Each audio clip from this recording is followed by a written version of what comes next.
Assalamualaikum. Good morning. Good morning. And a very warm welcome to Rise and Shine on 365. कैसे हैं आप लोग? I hope आप लोग सब ठीक हो। हमें बहुत ही ज़बरदस्त फीडबैक मिला है कल के हमारे शो का। कुछ कंटेंट हमने बड़ी सीरियस इश्यूज़ पे बात की थी, उसका बहुत शुक्रिया आपका। जी, फीडबैक बहुत अच्छा हमें मिल रहा है और सोशल मीडिया पर भी हम उनके लिए, जो लोग सोशल मीडिया ज़्यादा फॉलो करते हैं, उनके लिए भी हम ऐसे कंटेंट्स लेके आते हैं ताकि वो भी देखें। बिल्कुल अवेयरनेस क्रिएट करने की बात है। जी, तो आज के शो में बताइए। आज के शो में खुशामदीद कहते हैं। आज आपको बताएंगे सियासत की दुनिया का हाल, सिंध की जामियात में आने वाला वबाल और उसकी वजह से तुलबा का क्या हुआ है हाल, मुल्क में जानवरों की किल्लत का खदशा और आसमान पर होने वाली जगमग सितारों की परेड कहानी, समंदर पार पाकिस्तानियों के दिल की बातें और उरूसुल बिलाद कहलाने वाले शहर की नामुरादी की दास्तान। जी, ये सब बढ़ाएगा आज का शो और उसकी शान। तो देखते रहिए rise and shine. Rise and shine, बिल्कुल सब कुछ आपने बता दिया है इस शो में क्या क्या होने वाला है। और अब आपने बतानी है अच्छी बात। अच्छी बात जी, तो जनाब अच्छी बात आज बड़ी अच्छी है।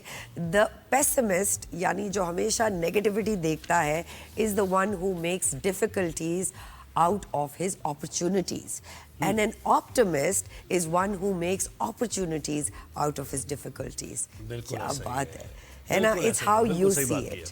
It's how you see it. Opportunity and adversity देखता है जो आदमी पुरुमीद होता है। जी, तो अब टॉप न्यूज़ की तरफ बढ़ते हैं। पहली हमारी टॉप स्टोरी है कि पाकिस्तान तहरीक इंसाफ ने जुडिशियल कमीशन के ऐलान तक मुज़ाकरात से साफ इनकार कर दिया। उमर अयूब कहते हैं कि जुडिशियल कमीशन के क़याम तक चौथे मुज़ाकराती राउंड में हम नहीं बैठेंगे।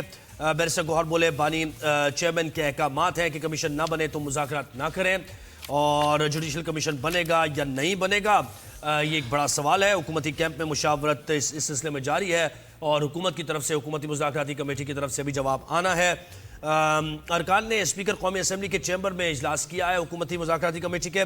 सेनेटर इरफान सिद्दीकी कहते हैं कि 9 मई और 26 नवंबर पर जुडिशियल कमीशन बनाने का फैसला अभी नहीं हुआ है। तहरीक इंसाफ को 28 जनवरी को तहरीरी जवाब हम देंगे। और अयाज सादिक जो कि स्पीकर कौमी असम्बली है, वो भी हुकूमत की तरफ से एक तो अपोजिशन से वो ज़रा परेशान और नाला भी दिखाई दे रहे हैं, क्योंकि वो ये कहते हैं कि असेंबली इजलास में अपोजिशन आती है और अपोजिशन के अरकान आकर सिर्फ एहतजाज करते हैं और कुछ भी नहीं करते। हम कहते हैं कि आप असेंबली का सेशन आगे चलने दें, अवामी मामलात पर बात करने दें, लेकिन पहले एहतजाज करते हैं अपोजिशन अरकान और फिर वो कोरम की निशानदेही करके चले जाते हैं। फिर अयाज सादिक ने 2014 की सूरत हाल का भी जिक्र किया। उन्होंने कहा कि 2014 में जो कुछ हुआ, असेंबली पर हमला होने जा रहा था और मैं उस वक्त बड़ा परेशान हो गया था जब असेंबली की तरफ ये सूरत हाल, और 2014 के धरनों की वो बात कर रहे हैं।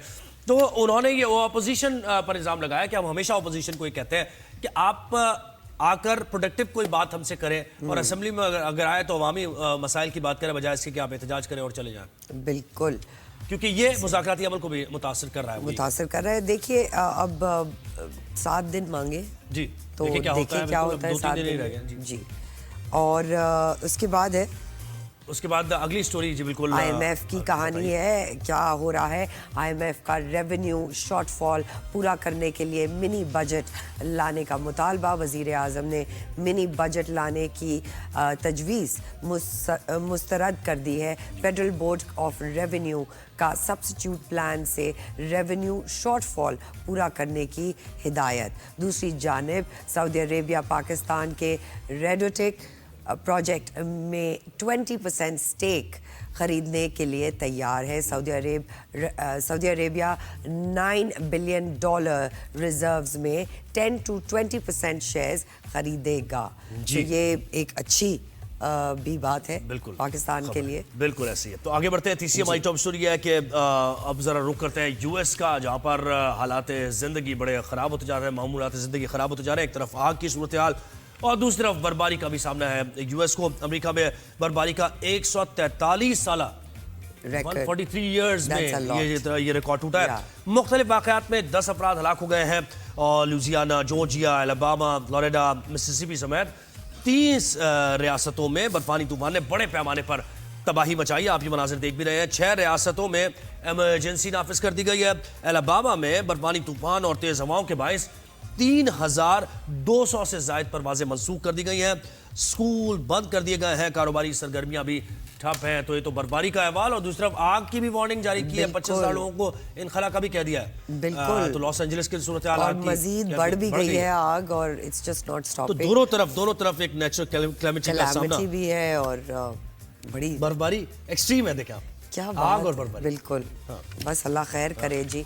अच्छा जी, सिंध गवर्नमेंट का टूरिज्म के फ़रोग़ के लिए बड़ा इकदाम किया है जी। थर के ब्यूटीफुल डेजर्ट की सैर के लिए थर डेजर्ट ट्रेन सफारी का आगाज़ किया गया है, उसका फ़ैसला किया है।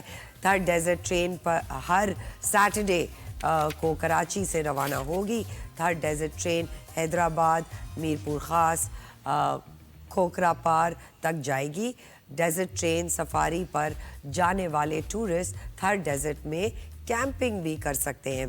2 businesses class coaches, 2 business class coaches पर मुश्तमिल सफारी ट्रेन है ये जी, और संडे को वापस कराची पहुंचेगी।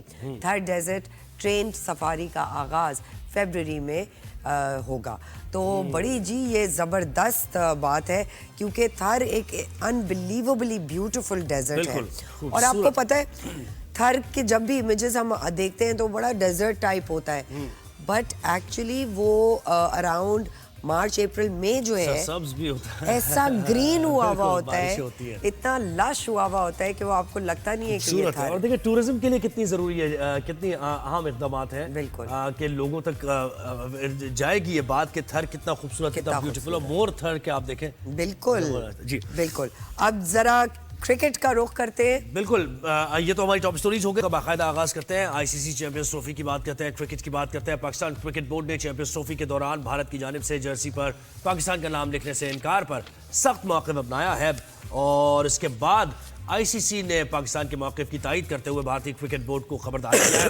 पीसीबी ज़राए के मुताबिक भारत की इस हरकत पर आईसीसी से बाज़ाब्ता एहतजाज किया गया। पीसीबी का कहना है कि चैंपियंस ट्रॉफी पाकिस्तान में हो रही है, लिहाजा भारत को अपनी जर्सी पर जो वो पहनेंगे किट, उस पर मेज़बान मुल्क का नाम लिखना होगा। आईसीसी ने पीसीबी के मौक़िफ़ को दुरुस्त करार देते हुए बीसीसीआई को हिदायत दी है कि वो अपने तर्ज अमल में तब्दीली लेकर आए और चैंपियंस ट्रॉफी में इस तरह की चीजें इसमें भी कोई सिक्योरिटी मेजर है ये क्या है, हर चीज पर कुछ ना कुछ जो है, हर चीज पर कोई ना कोई रुकावट है। तो ये जानते हैं बिल्कुल। हमारे साथ मौजूद है अभिषेक से बड़ी इंटरेस्टिंग कॉन्वर्सेशन हमारे साथ होते हैं, बिल्कुल ऐसे ही। तो अभिषेक त्रिपाठी भारतीय सहाफ़ी है, वो हमारे साथ मौजूद है, उनको वेलकम करते हैं। अस्सलाम वालेकुम। Hello Abhishek, I hope you're good, thank you so much. नमस्कार, आपको बहुत बहुत शुक्रिया, आपने हमें वक्त दिया। सबसे पहले तो ये बताइए, पाकिस्तान का मौक़िफ़ तस्लीम कर लिया गया है, चैंपियंस ट्रॉफी में भारत की जर्सी पर ऑफिशियल लोगो होगा, हर मामले पर आईसीसी की मदाखलत करना पड़ता है आईसीसी को ही। अभिषेक ये क्यों हो रहा है हमारे साथ, इसमें कौन सी सेंस ऑफ सिक्योरिटी लॉस हो रही है, ये भी बताइए।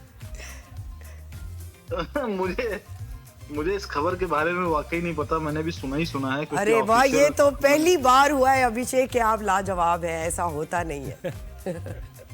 मैं लाजवाब ही हूँ, लेकिन मैंने सुना नहीं, और लेकिन मुझे लगता है कि ये अगर ऐसा हुआ भी है तो ये होना नहीं चाहिए था, क्योंकि जब आईसीसी वर्ल्ड कप आप खेलने आए थे तो आपने जो भी आईसीसी के नियम लागू होते हैं इन सब चीजों में, विज्ञापन में, एडवर्टाइजमेंट में, स्पॉन्सर्स में, या जो भी है जी, उसको मानने में कोई हर्ज नहीं है।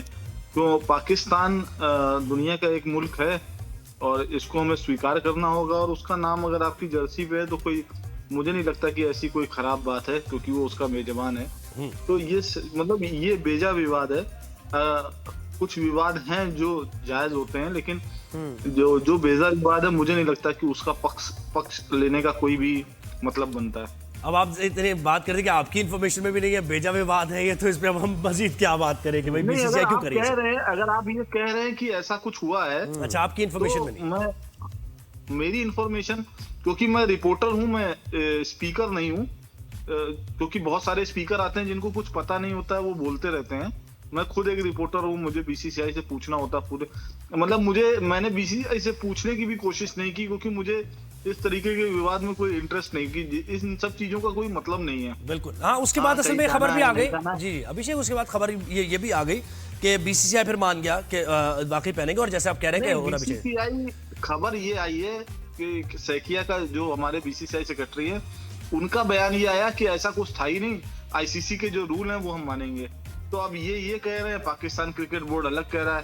तो अब अगर कुछ हुआ होगा तभी पाकिस्तान क्रिकेट बोर्ड चिल्ला रहा होगा। तो सैकिया से बयान लिया गया था, इंडिया के रिपोर्टर्स ने उनसे पूछा था, उन्होंने कहा कि जो भी आईसीसी के रूल हैं, हाँ ड्रेस उन्होंने डिनाई किया, इसलिए मैं कह रहा हूँ। और उन्होंने कहा ड्रेस के जो भी आईसीसी के रूल्स हैं उनको हम मानेंगे। आजकल एक बार और भी होता है ना, कौवा कान ले गया, सब उसके पीछे दौड़ पड़ते हैं। सही बात है, सही कह रहे हैं। अच्छा, और ये फिर रोहित शर्मा की शिरकत भाई होनी है या नहीं होनी है? हम तो चाहते हैं कि रोहित शर्मा हो, एक बड़ी टीम के कैप्टन है। आपके शो में कहा था या तो फोटो शूट होगा या फोटोशॉप होगा। तो क्या होगा फिर, कोई कंफर्म हुआ कुछ? अभी तक तो फोटोशॉप के सही फोटोशूट होना चाहिए ना, फोटोशॉप की जब खुद मौजूद है वो। हाँ, आई मीन सारी टीम के कैप्टन आएंगे तो इट विल बी गुड। मैंने कहा ना कि आप चैंपियंस ट्रॉफी में पाकिस्तान का लोगो, मुझे नहीं लगता इससे किसी को हानि होगी। लेकिन रोहित शर्मा पाकिस्तान जाएंगे या नहीं जाएंगे, उससे ज्यादा है। ये दूसरा मामला है। अभिषेक, जाने आने का मामला। तैयारी कैसी लग रही है टीम की? क्या सोच रहे हैं, किस डायरेक्शन में जा रही है? अभी तो T20 हो रहा है, ज़ाहिर वो लड़के कुछ आधे नहीं है टीम में, लेकिन ये देखना पड़ेगा कि कैसे सीनियर्स आपके तैयार हैं। इसके लिए तैयारियों के बारे में बताइए। एक्चुअल में प्रॉब्लम क्या है कि 20 ओवर का क्रिकेट हम लोग बड़ा अच्छा खेल रहे हैं, लेकिन जब वो 50 ओवर का क्रिकेट होता है तब वहां पे स्टेबल होना, खड़े होना और उसी स्ट्राइक रेट से रन बनाना, तो ये थोड़ा दिक्कत वाली बात है। 2023 वनडे वर्ल्ड कप से लेकर और अभी चैंपियंस ट्रॉफी तक 2025 तक करीब 1 साल 2-3 महीने हो जाएंगे, हम लोगों ने सिर्फ 2 वनडे सीरीज खेली है। आप वनडे खेल रहे हो, अपने चैनल्स के कारण जो मैच प्रसारण करते हैं उनकी वजह से आप वनडे ज्यादा खेलते नहीं हो, या तो आप टेस्ट खेलते हो या T20 खेलते हो। अब अगले साइकिल में ये जरूर 30 से 35 के करीब वनडे खेल रहे हैं, लेकिन चैंपियंस ट्रॉफी के पहले जितने वनडे खेलने चाहिए थे उन्होंने खेले नहीं है। और अभी सिर्फ इनके पास 3 मैच हैं जिनसे ये वनडे फॉर्मेट में अपने आप को ढाल सकते हैं। और अभिषेक, ऋषभ पंत पे बड़ी बात हो रही थी जब टीम सिलेक्शन की तरफ जा रहे थे, और वो मीटिंग भी एक बड़ी लंबी हो गई अजीत अगारकर की और कप्तान की, तो उसमें बड़ी स्पेकुलेशंस भी होने लगी। ये खबर मैंने ही लिखी है। जी बताइए उसके बारे में। वो खबर मैंने ही ब्रेक करी है। उसमें उस मीटिंग में गौतम गंभीर चाहते थे कि हार्दिक पांड्या वाइस कैप्टन बने और जो बाकी कप्तान और चीफ सिलेक्टर चाहते थे कि शुभमन गिल कोच बने, वो वाइस कैप्टन बने। और बुमराह का नाम भी था, बुमराह, लेकिन वो क्या अनफिट था। बुमराह का नाम टीम में है लेकिन वो अनफिट है। वो चैंपियंस ट्रॉफी में जुड़ेंगे या फिर इंग्लैंड की 2 वनडे के बाद तीसरे वनडे में जुड़ेंगे, तब उनको देखा जाएगा। लेकिन बुमराह के बिना आप आईसीसी टूर्नामेंट में टीम की कल्पना अभी कर नहीं सकते हैं, इसलिए उनको रखा गया है। हाफ फिट बुमराह भी फुल फिट शाहीन अफरीदी से अच्छे हैं। और ये ना करे भाई, ये वाली बात अच्छी नहीं होगी, ये कोई अच्छी बात नहीं है। आपको पता है इसमें रिएक्शन मिलेगा हमसे, इसलिए आप कहते हैं ये बात। राउंड द विकेट आकर और फिर इन स्विंगिंग जो यॉर्कर है ना, जो जाती है, फिर वो कोहली से भी नहीं समझ आती। कोहली को भी वो जाते हैं मिड विकेट की तरफ खेलने और आउटसाइड एज लगता है आमिर की तरह, और फिर वो जाता है पॉइंट पे कैच, ऐसा होता है। कोहली का गाना तो आप गाते हैं, मैं थोड़ी ना गाता हूँ। मैं कब कह रहा हूँ। नहीं, कोहली के साथ साथ दूसरे भी, मैं तो शाहीन की बॉलिंग की बात कर रहा हूँ। और आपको इतना बताना पड़ा कि right arm, left arm, round the wicket, Bumrah कहीं से भी खड़े होकर कहीं भी बॉल करें वो आदमी समझ नहीं पाता। अच्छा, सही है, गुड है। वैसे ऑस्ट्रेलिया में काफी पिटाई भी हुई है बुमराह की, याद है ना आपको, या मैं याद कराऊं? Sir player of the series रहे वो तो खैर थे ही वो। अच्छा, ये भी प्रॉब्लम है ना कि बुमराह से इतने ओवर्स कराए बेचारे से, बुमराह से 40-50, भाई कुछ तो लिमिट होती है। नहीं, आप ये सोचिए, ऑस्ट्रेलिया ने 3-1 से सीरीज जीती, और अगर उसमें सामने वाली टीम का bowler player of the series हो रहा है तो उसने कुछ परफॉर्म किया। कराई वो रहा है ना बॉलिंग और कोई है ही नहीं। रोहित शर्मा के पास हमारे सिराज मियां जो है वो ऊपर वाले विकेट नहीं ले पा रहे थे, वो खाली नीचे टेलेंडर्स के विकेट ले रहे थे। सही है, बिल्कुल है सही। कभी ऐसे भी। अच्छा खैर, पाकिस्तान के कॉम्बिनेशन को आप कैसे देखते हैं अभिषेक? अगर वैसे क्रिकेटिंग टर्म्स में हम बात करें, अभी बड़ा अच्छा टीम के लड़के ओडीआईज में हम बात कर रहे हैं, तो बेहतर लग रहा है। एक कांटे का मुकाबला होने जा रहा है पाकिस्तान और इंडिया की तरफ। आपकी टीम जो है वो कभी अच्छा परफॉर्मेंस करती है, कभी बिल्कुल खराब परफॉर्मेंस करती है, तो उसका एक जैसा आकलन, मैं बिल्कुल क्रिकेटिंग बात कर रहा हूँ, आप उससे सहमत भी होंगे कि उनका जो परफॉर्मेंस है ना, कंटिन्यूएशन में या कंसिस्टेंसी नहीं होती उतनी। वो एक टूर्नामेंट में हो सकता है वो ऑस्ट्रेलिया में जाके बहुत अच्छा परफॉर्मेंस करें और जिम्बाब्वे से आ जाए, तो वो मेरी समझ से थोड़ा सा वो रहता है। जैसे इंडिया का परफॉर्मेंस, अगर आप कहेंगे कि वो कंसिस्टेंसी जीत रहे हैं तो जीत रहे हैं, कंसिस्टेंसी हार रहे हैं तो हार रहे हैं। हाँ, यानी थोड़ा बेहतर, आप सही कह रहे हैं, इनकंसिस्टेंट हमारी वो परफॉर्मेंस बिल्कुल रही है। तीन कौन ऐसे प्लेयर आप देखते हैं पाकिस्तान जिन पर नजर रखनी पड़ेगी? बैट्समैन भी देख लें या फिर बॉलर्स में आप दो देख लें, और इंडिया के हम अगर हेड टू हेड कंपैरिजन करें?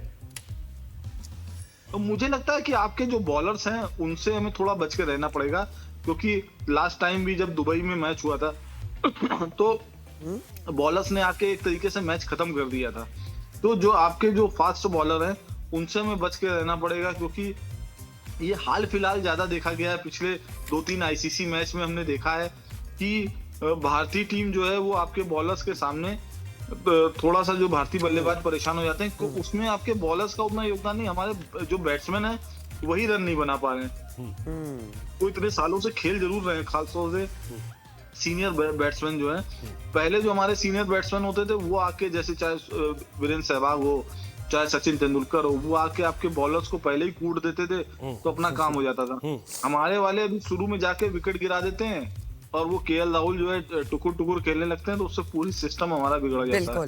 तो वो सिस्टम हमें सुधारना पड़ेगा। आपके पेस बॉलर को शुरू से ही हमको कूटना पड़ेगा, तभी काम बनेगा। कूटना पड़ेगा, अच्छा ठीक है, बड़ी प्लानिंग करेगा, कूटना पड़ेगा। बड़ी मजे की लैंग्वेज होती है। अच्छा, फखर जमान के बारे में क्या कहेंगे? हाँ जी, क्या फखर जमान से कोई खतरा है? टीम में मैच में फखर जमान ने तो 2017 में भी हमारे लिए खतरा पैदा किया था। मैं वो मैच कवर कर रहा था, वहां पे था मैं ओवल में। तो फखर, देखिए मैं यही कह रहा हूँ कि आपकी टीम बहुत अच्छी है, आप नौजवान हो, आपको हराने मतलब हमारे यहाँ प्रॉब्लम क्या हो गई ना, हमारे यहाँ जो है बहुत गुडी हो गया है। वो मैच से पहले जाके मिलना, एक दूसरे को जूते देना, पप्पी करना, हक करना, है ना। ये तो हम भी समझाते हैं अपने, ये हम भी समझाते हैं अपने खिलाड़ियों को कि भाई थोड़ा सा एटीट्यूड ऐसा रखोगे। अच्छा ये बताएं मुझे, वॉशिंगटन सुंदर और ये संजू सैमसन ये कहाँ प्रैक्टिस कर रहे हैं भाई? इनकी शॉट्स तो मतलब बड़ी अमेजिंग शॉट्स हैं, यानी बैकफुट पर भी खड़े होकर संजू सैमसन हिटिंग कर रहा है। तो ये दो बड़े यंगस्टर आपको अच्छे मिले हैं, दो प्लेयर्स। हाँ, ये संजू सैमसन को गौतम गंभीर लेना भी चाहते थे वनडे चैंपियंस ट्रॉफी की टीम में, लेकिन सिलेक्टर और कैप्टन जो है ऋषभ पंत को लेना चाहते थे, क्योंकि संजू सैमसन ऊपर बल्लेबाजी करते हैं और हमको एक नीचे हिटर की जरूरत थी। संजू सैमसन, देखिए मैं वही कह रहा हूँ ना, T20 में हमारी टीम का कोई जोड़ है नहीं, और क्योंकि आईपीएल है, इतने बल्लेबाज निकलते हैं, और जो युवा होते हैं उनको कुछ खोने का डर नहीं होता, वो निडर होते हैं। तो वो उस तरीके के शॉट्स खेलने में, तेज बॉल के सामने भी स्कूप लगाने में, स्वीप लगाने में वो हिचकते नहीं है। जो हमारे बूढ़े बुजुर्ग हैं वो सिर्फ इस समय थोड़ा टाइम लगता है। बूढ़े शेर आपके क्या करते हैं पाकिस्तान में? अभिषेक तरबाती, आपका बहुत बहुत शुक्रिया।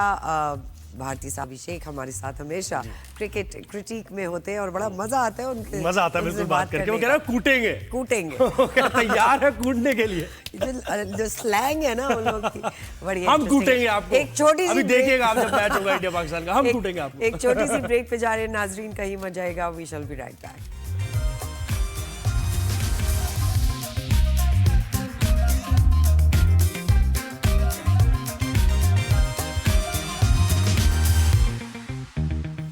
जी नाजरीन, वेलकम बैक। अब वक्त हुआ चाहता है कि हम अपने ओवरसीज पाकिस्तानियों की जर्नीज की बात करें।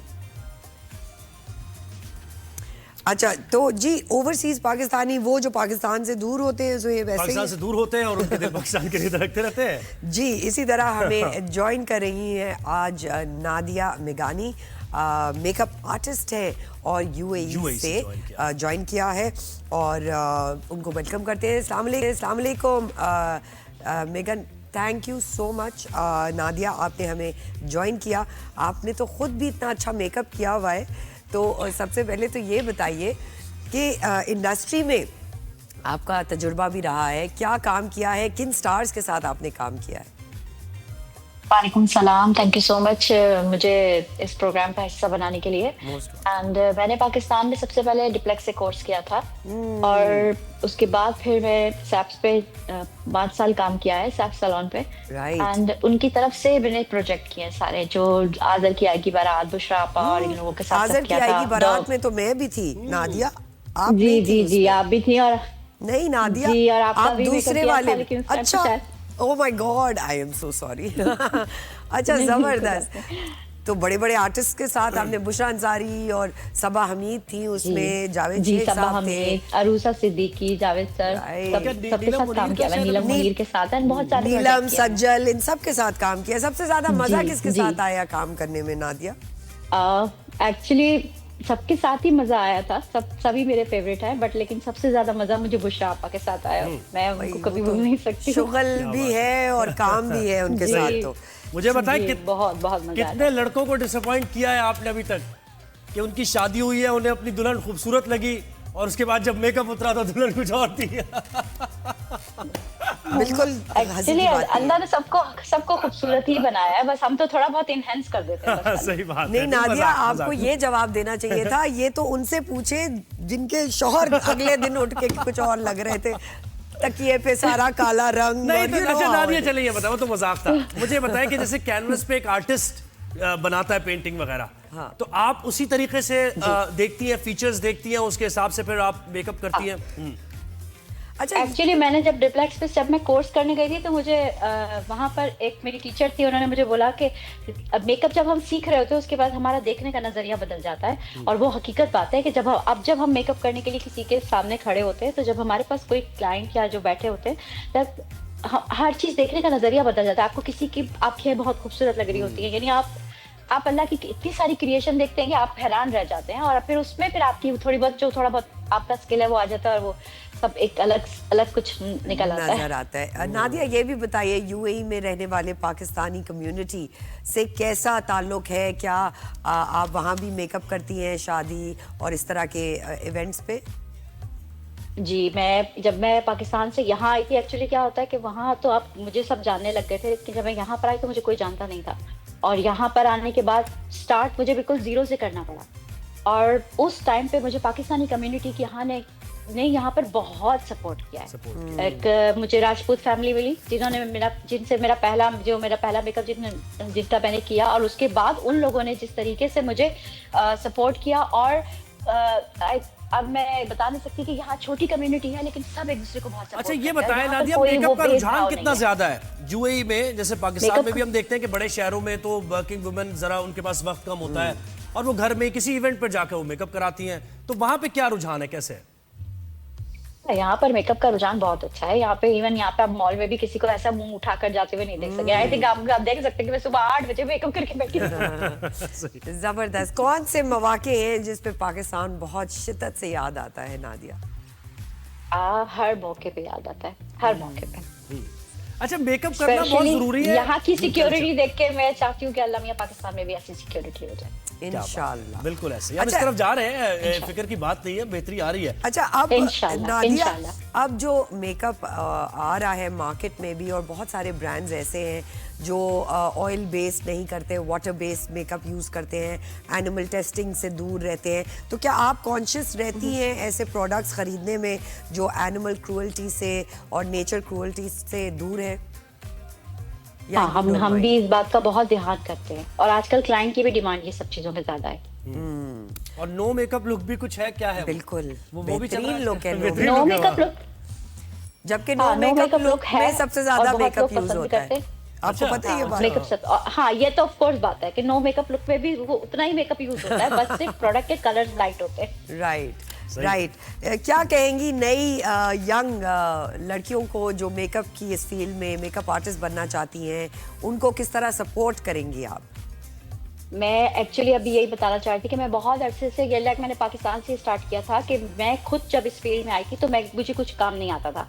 और मुझे सबा अंसारी जो सैफ सैलून वाले हैं, उन्होंने मुझे बिल्कुल सिर्फ फ्रेश सीख कर आते ही काम शुरू कर दिया था। मैं चाहती हूँ कि और लड़कियां भी ये सब काम करें, और इसमें अच्छे पैसे भी हैं, आपकी इज्जत भी है, और सबसे बड़ी बात ये कि थोड़ी मेहनत करते तो हमें किसी के आगे हाथ नहीं फैलाना पड़ता। अल्हम्दुलिल्लाह मैंने यहाँ से से स्टार्ट किया था मेकअप करना, और आज मेरी दुबई में अपनी शगुन इवेंट्स की कंपनी है। मैं इवेंट्स कंपनी भी है मेरी, और इवन मेरी बेटी जो कि अपनी टीन एज से मेकअप स्टार्ट किया था मुझसे सीखने के बाद, आज वो दुबई में फेमस ब्लॉगिंग करती है, इन्फ्लुएंसर है इंस्टाग्राम के ऊपर, और अपनी ग्रेजुएशन के बाद भी उसने इसी काम को कंटिन्यू रखा है। जबरदस्त।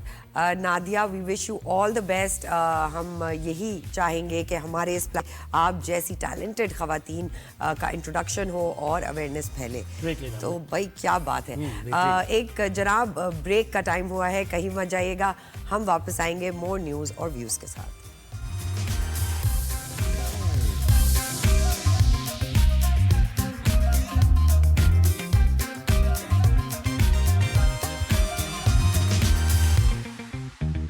वेलकम बैक नाजरीन। अब बात करते हैं सिंध यूनिवर्सिटी डेडलॉक के लिए। बिल्कुल ऐसा ही है, एक डेडलॉक की सूरत हाल है। सिंध हुकूमत और जो एक तंजीम है, जो ऑर्गेनाइजेशन है वहाँ पर, उनमें डेडलॉक बरकरार है। अच्छा, डेडलॉक किस बात पर है कि 6 दिन से जामियात में तालीमी अमल भी सिलसिले में रुका हुआ है। सिंध की जामियात में तरमीमी एक्ट के खिलाफ एहतजाज की वजह से आज सिंध की सरकारी जामियात में तदरीसी अमल के बाइकआउट का चौथा दिन है। 17 से जायद सरकारी जामियात के तरमीमी एक्ट के खिलाफ एहतजाज का सिलसिला जारी है। ये एहतजाज सिंध की जामियात के असातिज़ा की नुमाइंदा तंजीम और उसके सिंध चैप्टर के तहत किया जा रहा है। इस बारे में मजीद बात करेंगे और ये पूछेंगे क्यों एहतजाज किया जा रहा है, वीसीज का मामला क्या है, और क्या ये जो असातिज़ा की तंजीम है इसकी डिमांड्स क्या हैं, हुकूमत का मौक़िफ़ इस सिलसिले में क्या है। तो ये सब कुछ हम जानने की कोशिश करेंगे। डॉक्टर मोहसिन अली जी डॉक्टर मोहसिन अली, सदर अंजुमन असातिज़ा यानी प्रेसिडेंट टीचर्स एसोसिएशन, और सुमीता सैयद, तर्जुमान सिंध गवर्नमेंट, हमारे साथ मौजूद है। उन दोनों को वेलकम करते हैं। अस्सलाम वालेकुम, आप दोनों का बहुत शुक्रिया, आपने हमें वक्त दिया। डॉक्टर मोहसिन, सबसे पहले ये बताइए, हमारे नाजरीन के लिए भी ज़रा बताइए कि ये मामला है क्या और आपका मुतालबा क्या है? बिस्मिल्लाहिर्रहमानिर्रहीम। पहले तो आप लोगों का शुक्रिया, आपने अपने चैनल में मौका दिया हमें अपने मौक़िफ़ बयान करने का जी। और आज मैं आपको एक चीज़ क्लियर कर दूं कि ये जो है चौथा दिन नहीं है, बल्कि आज तकरीबन हफ्ता हो गया है। लास्ट थर्सडे से जो है हम लोग बाइकआउट पर हैं क्लासेस के, और वजह ये बनी कि जो तरमीमी एक्ट है उसके तहत ये जो वाइस चांसलर्स की तकर्री है उसमें तब्दीली करने जा रहे हैं क़वानीन में। अभी तक पूरे पाकिस्तान के अंदर जो तरीक़ाकार है उसके तहत कम से कम वो शख्स वाइस चांसलर के ओहदे पर फाइज हो सकता है जिसके पास कम से कम प्रोफेसर की अहलियत का तजर्बा हो, यानी उसके पास पीएचडी हो, उसके पास जो है कम से कम 15 रिसर्च आर्टिकल हो और 15 साल टीचिंग या रिसर्च का एक्सपीरियंस हो। क्योंकि जामियात को जो शख्स हेड करता है उसके पास ये तजर्बा होना जरूरी है। क्योंकि HEC के तहत हम किसी भी लेक्चरर को या प्रोफेसर को अपॉइंट नहीं करते हैं जिसकी क्वालिफिकेशन 16 इयर्स या 18 इयर्स हो। यानी जामियात के अंदर के लिए जो एक लेक्चरर आता है उसकी भी क्वालिफिकेशन मिनिमम PhD होनी चाहिए। फिर लेक्चरर से वो तरक्की करता हुआ असिस्टेंट प्रोफेसर से एसोसिएट प्रोफेसर तो प्रोफेसर के दर्जे पे जाता है। लेकिन ये कैसे मुमकिन है शख्स जिसके पास कम से कम लेक्चरर का भी तजुर्बा नहीं है, लेक्चरर की भी अहलियत को मीट नहीं करता है, वो शख्स वाइस चांसलर लगा दिया जाए, वो इन तमाम लोगों को हेड करे। अच्छा, एक थोड़ी सी मिसअंडरस्टैंडिंग है, शायद सिंध गवर्नमेंट को समझने में वो गलती हो रही है। वही समझ रहे हैं कि जो वाइस चांसलर का होता है वो इंतजामी होता है, लिहाजा कोई भी इंतजामी शख्स आके इसको चला सकता है। इंतजामी होता जरूर है, लेकिन इंतजामी होता कम है और एकेडमिक होता ज्यादा है। क्योंकि वाइस चांसलर इंतजामी मामला नहीं देखते हैं बल्कि एकेडमिक मामला जिस पर। अच्छा, आप हमारे साथ ही रहिए साहब, शामिल गुफ्तगू करते हैं। तर्जुमान सिंध हुकूमत भी हमारे साथ है। आप कहिएगा कि ये जो कह रहे हैं, और बड़ा वैलिड ये पॉइंट नजर आ रहा है, आप इसकी वजाहत कीजिए कि जब वीसीज अपॉइंट होते हैं तो उसका एक बाकायदा एक प्रोसेस है जिसको फॉलो करना है, और उनकी तजुर्बा भी होना चाहिए तदरीसी अमल में, खासतौर पर एकेडमिक्स के सिलसिले में। तो इसको क्यों अवॉइड किया जा रहा है सिंध हुकूमत की तरफ से? Thank you so much Sarwat and Zoheb कि आपने मुझे टाइम दिया। सबसे पहले तो मैं बोलूँगी कि एहतजाज जो है वो ऑब्वियसली स्टूडेंट्स का लॉस हो रहा है। जो मेरी इंफॉर्मेशन है और जो गवर्नमेंट कर रही है, सिंध असेंबली में ये बिल अमेंडमेंट पेश हुआ था, उसके बाद ये स्टैंडिंग कमेटी में गया है, जो कि एक लीगल प्रोसेस होता है, जहाँ पे नेक्स्ट ट्यूसडे को मेरी यूनिवर्सिटीज़ एंड बोर्ड से भी बात हुई है, स्टैंडिंग कमेटी से भी बात हुई है कि ये जब स्टैंडिंग कमेटी में आए हैं तो वहाँ पे सारे नेक्स्ट ट्यूसडे को जो है मीटिंग कॉल करी गई है, जिसमें सारे स्टेक होल्डर्स को ऑन बोर्ड लिया जाएगा और उसके बाद इसके अंदर देखा जाएगा कि क्या अमेंडमेंट्स में चेंजेस आ सकते हैं और सारी चीज़ें। उससे पहले एहतजाज करना आई थिंक थोड़ा सा अर्ली था। अगर खुदा न खास्ता आपके कोई डिमांड्स ना मानी जाती या कोई ऐसी चीज़ ना की जाती, देन आई कैन अंडरस्टैंड कि प्रोटेस्ट हो रहा है स्टूडेंट्स का और टीचर्स का और ये सब। जो मोहसिन साहब बात कर रहे थे लेक्चरर की, देखें ये एक ऐसा नहीं है कि ये एडमिनिस्ट्रेटिव पोस्ट नहीं है। देखिए ज़रूरी ये भी नहीं है कि आपने देखा होगा कि there was a lot of decline हो रहा था एडमिनिस्ट्रेशन वाइज, यूनिवर्सिटीज़ का हमें हालात बेहतर करने थे, सारी चीज़ें करनी थी। तो ये गवर्नमेंट ने एक अमेंडमेंट इसलिए लेकर आए थे कि इसकी एलिजिबिलिटी पूल को बढ़ा सकें, जिसमें बहुत सारे लोग अप्लाई करेंगे और उनका ऑब्वियसली क्राइटेरिया उनको थोड़ी सी इस अमेंडमेंट के बारे में वजाहत कर दें। अमेंडमेंट में क्या क्या है, क्या शिक़ है अमेंडमेंट में, ये बता, थोड़ी वजाहत इसकी कीजिए। देखिए अभी मेन मसला तो उनका वाइस चांसलर्स वाला है। वाइस चांसलर्स वाला जो मैटर है उसमें अमेंडमेंट ये कहता है कि ये एडमिनिस्ट्रेटिव पोस्ट है और इस पे जो है आपको सर्टेन एक्सपीरियंस के बाद you can have it. Her lecturer या हर टीचर जो है मेरे उससे एक अच्छा एडमिनिस्ट्रेटिव हो या ना हो ये जरूरी नहीं है। नहीं, सर्टेन एक्सपीरियंस क्या होगा वो? हाँ, यानी सर्टेन एक्सपीरियंस वो तालीम के महकमे से हटके भी हो सकता है। एडमिनिस्ट्रेटिव उसमें है, एडमिनिस्ट्रेटिव एक्सपीरियंस होना चाहिए सर्टेन इयर्स का। उसको भी आप देख रहे हैं कि हाउ मेनी इयर्स और ये सारी चीजें, वो क्राइटेरिया मेरे पास पूरा अभी मौजूद नहीं है, लेकिन मैं आपसे वो बता सकती हूँ। लेकिन ऑब्वियसली जो 21 ग्रेड का ऑफिसर होता है या ब्यूरोक्रेट होता है, उसके पास एक सर्टेन एक्सपीरियंस होता है और उसमें भी ये लिखा हुआ है कि कौन कौन सी चीजें होनी चाहिए जिससे वो एडमिनिस्ट्रेशन अच्छा चला सके। देखिए इसमें सिर्फ आप जरूरी नहीं है कि एक अच्छा लेक्चरर जो है वो अच्छा एडमिनिस्ट्रेटर भी साबित हो। दुनिया में बहुत सारी यूनिवर्सिटीज ऐसी होती हैं जहाँ पे वाइस चांसलर्स या हेड ऑफ द ऑर्गेनाइजेशन जो है या हेड ऑफ इंस्टीट्यूशन जो होते हैं वो प्रोफेसर्स टीचर्स नहीं होते। आपके पास यहाँ पे भी ये एग्जाम्पल है कि पाकिस्तान में भी ये एग्जाम्पल है, प्राइवेट यूनिवर्सिटीज में भी आपके पास ये एग्जाम्पल है कि ज़रूरी नहीं है कि वाइस चांसलर या प्रिंसिपल या वो जो है क्योंकि सिर्फ आपको इसमें एकेडमिक मामले नहीं, आपको एज अ एडमिनिस्ट्रेशन इसको देखना पड़ता है। आपको ये सारी चीजें देखनी पड़ती हैं। जी ये बताइएगा, why did the need arise? ऐसे क्यों लगा इतने सालों में जो भी मसाइल थे वो with in the campuses, with in the structure resolve हो जाते थे, तो ऐसी नीड क्या आई कि ये बड़ा ही different sort of amendment request किया गया है? आई थिंक यूनिवर्सिटीज़ की हालात को, अफेयर्स को, सारी चीज़ों को बेहतर करने के लिए, और आप ये देख रहे होंगे कि not a lot of VCs की एप्लीकेशन, वो जो मैं बता रही हूँ आपको, एलिजिबिलिटी जो पूल है उसमें वी weren't गेटिंग। अब हमारी बहुत सारी ऐसी यूनिवर्सिटीज़ पे जहाँ पे वाइस चांसलर्स मौजूद नहीं थे, तो इस गैप को फिल करने के लिए और अच्छी एडमिनिस्ट्रेशन और अच्छी तरह हमारे इंस्टीट्यूशंस चल सकें, उस वजह से ये क्रिएट किया गया था। And again this was brought into the assembly और असेंबली के बाद ये भी बताइए कि देखिए आपने इससे पहले जब ये कोई भी आप अमेंडमेंट करते हैं बेहतरी के लिए करते हैं और यकीनन आपके पास इसकी जस्टिफिकेशन भी है, तो असातिज़ा की तंजीम को आपने लूप में लिया, स्टूडेंट्स का फीडबैक लिया कि क्या होना चाहिए क्या नहीं होना चाहिए, इससे मुताल्लिक बताइए। बिकॉज अफेक्टेड मोस्ट जो है वो स्टूडेंट बॉडी ही और है। असातिज़ा बिल्कुल बिल्कुल। देखिए स्टूडेंट बॉडी के ऊपर और स्टूडेंट की बात करी जाए तो सबसे ज्यादा पाकिस्तान पीपल्स पार्टी तो स्टूडेंट यूनियंस बनाने और उनको बहाल करने वाली पार्टी है।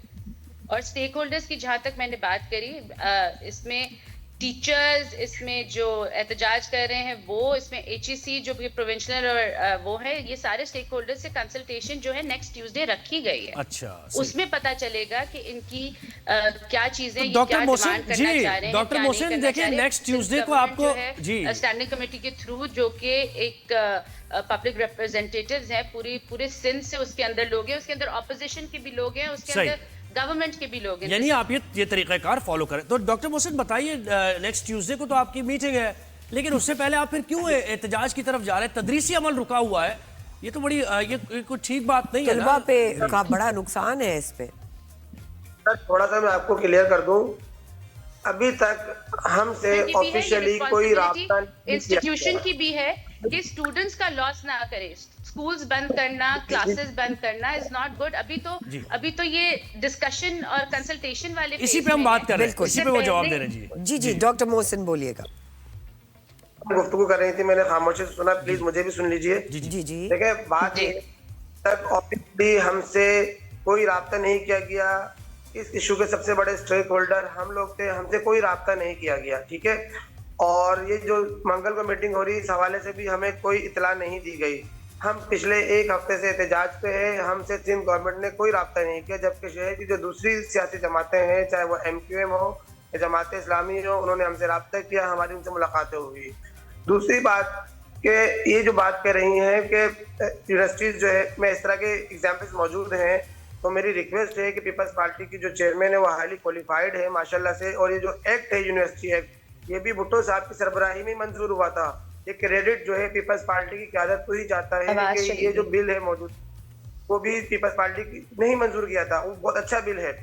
और इसी में चेयरमैन HEC मुख्तार अहमद साहब, जो कि पूरे पाकिस्तान की हायर एजुकेशन को हेड कर रहे हैं, उन्हें CM को उन्होंने खत लिखा है कि जो आप करने जा रहे हैं यूनिवर्सिटी तबाह हो जाएंगी।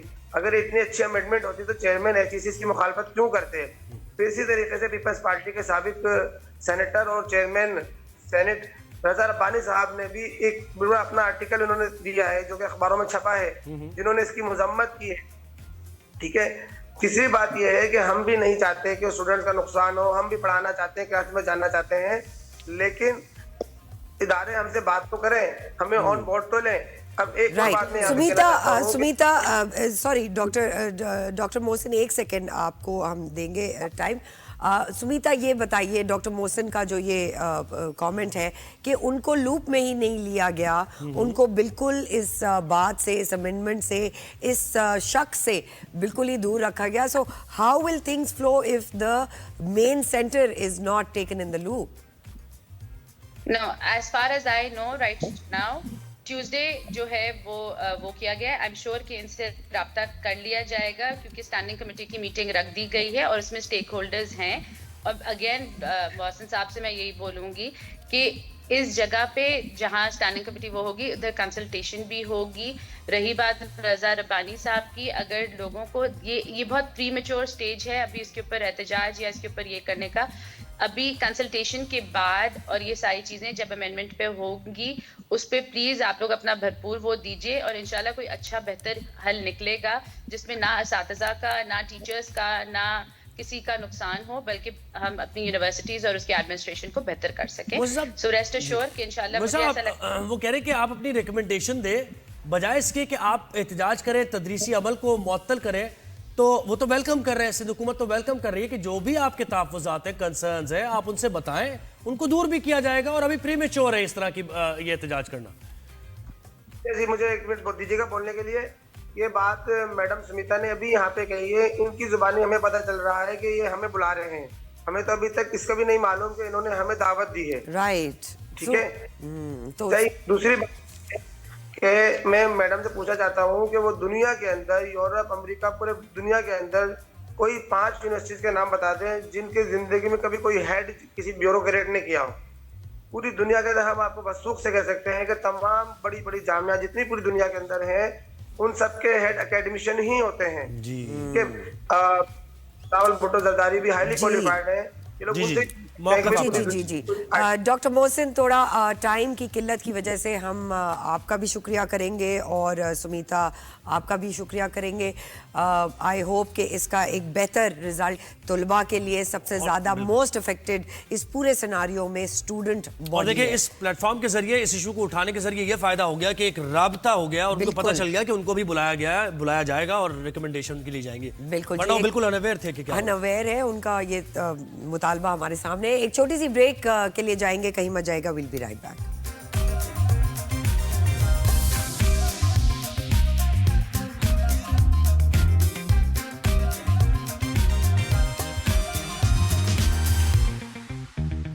वेलकम बैक नाजरीन। अब आपको अपडेट करते चले सैफ अली खान, इंडियन एक्टर, जिनको कुछ ही दिन पहले उनको अटैक किया गया था।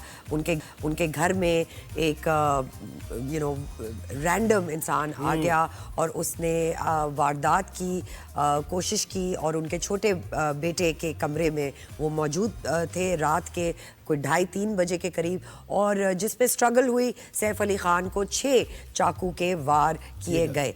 और उन वार के बाद जब सैफ अली खान नीचे गए तो उनको एक रिक्शा वाला मिला जो उनको अस्पताल लेके गया। तो बेटे ने गालिबन रिक्शा लेकर, छोटा बेटा भी साथ था बिल्कुल उनके। तो वो रिक्शे वाला जो है वो उनको अस्पताल लेके गया, उनकी सर्जरी हुई जो टाइमली उनको पहुंचाया गया। तो जब सैफ अली खान ठीक हो गए तो उन्होंने रिक्वेस्ट करी कि वो रिक्शे वाले से मुलाकात करें। क्या नाम था उनका? भजन सिंह।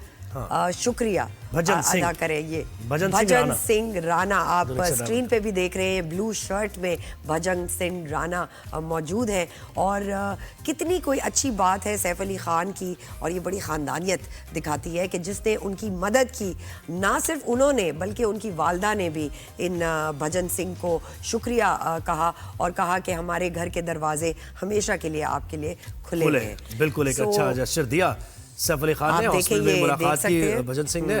और देखिए जब ऐसे मौके पर जब यानी time is a crucial factor, जब कोई इंजर्ड हो या फिर उसको अस्पताल ले जाना, तो यकीनी तौर पर ये तारीफ तो बनती थी, एक्नॉलेजमेंट बनती थी। अब भजन सिंह का साथ कितना सैफ अली खान देते हैं ये भी एक देखने वाली बात होगी।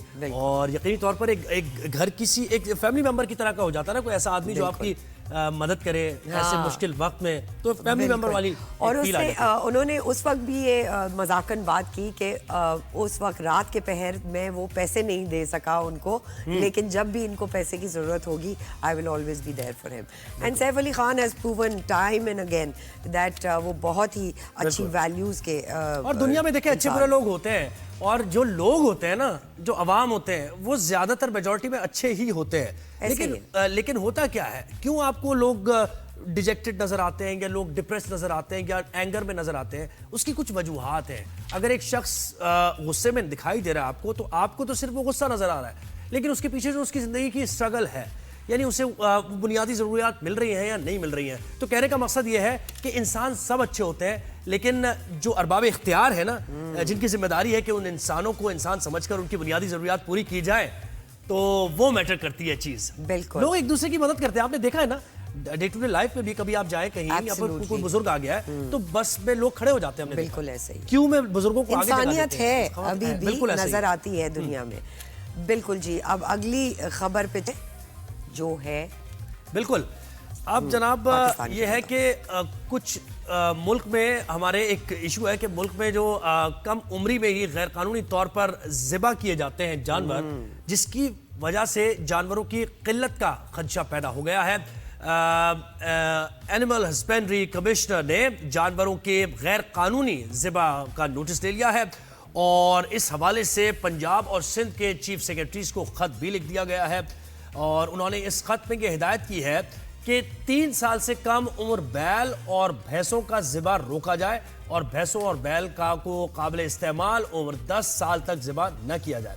एनिमल हस्बेंड्री कमिश्नर ने यह मजीद कहा है कि 1.5 साल से कम उम्र बकरी और भेड़ों का ज़िबा भी रोका जाए, और बकरी और भेड़ों को काबिल इस्तेमाल उम्र 4 साल तक ज़िबा न किया जाए। तो लाइव स्टॉक के बारे में बिल्कुल हमने सोचा कि मजीद बात करने के लिए doctor Mohammad Akram animal husbandry commissioner ने हमें ज्वाइन किया है। उनको वेलकम करते हैं शो में। अस्सलाम वालेकुम अकरम साहब, थैंक यू सो मच, आपने हमें वक्त दिया। ये बताइए कि मुल्क में जानवरों की किल्लत का खदशा जो है वो क्यों है। एक्सपोर्ट हो रही है कैटल, जो हमें भी पता है, लेकिन हम जैसे कुर्बानी के लिए भी देखते हैं बहुत कम उम्री के जानवर वो बेचते हैं, चाहे वो सदके या कुर्बानी के लिए। और वैसे भी जो लोगों दुकानों पर जो गोश्त मिलता है उसके बारे में भी ये कहा जा रहा है, आप क्या कहेंगे?